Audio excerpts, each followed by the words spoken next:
Welcome to section number 5. And now let's talk about productivity hacks for content posting. And number 1 is post your content on all of your social media channels together. Don't post on social media channels one by one. So if you have a content to post, send it to Twitter, LinkedIn, Facebook at the same time.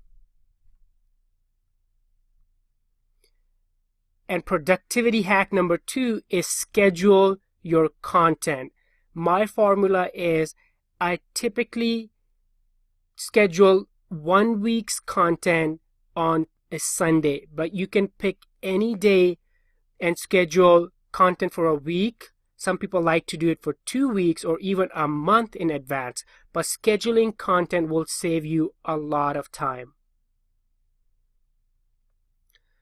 And productivity hack number 3, use content scheduling tools.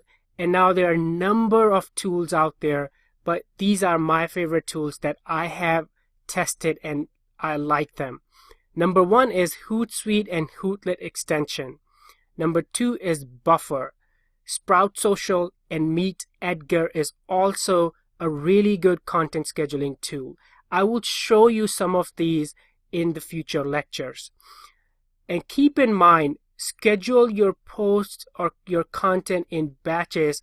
I like to do it 1 week's content all together in advance. You can do the same or even 2 weeks, or even some people like to do it for 3 days. That's fine too.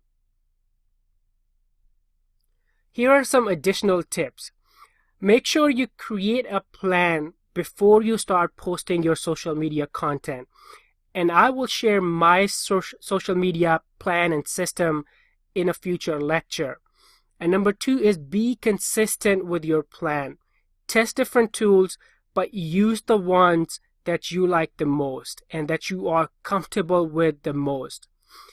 And my suggestion will be, if you're just starting out on social media, initially focus on not more than 3 social media channels and recycle content.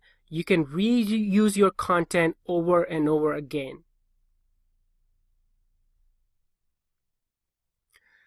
I personally save 1 hour and 20 minutes by automating content posting by using some of these tools that I just discussed. I tracked this by using Rescue Time, which we saw earlier in this course. And I want to show you this. My old process was something like this. I would post content on a daily basis for all of my clients on their channels separately. For that, I would actually log into their channels to post content. So I would log into Facebook, post content there, then log into Twitter, post content there, and then LinkedIn and other channels. But this is the new process that helped me save a lot of time. I have a plan, and I will share my template with you in the future lectures. Now I schedule 1 week's content in advance using Hootsuite, which is my go-to tool for content posting. If you guys have any questions on content scheduling tools that I talked about in this lecture, or any other new tools that you found, and if you want my feedback and input, add them to the discussion section and I will be happy to take a look at those. And now let me show you some of these tools in action.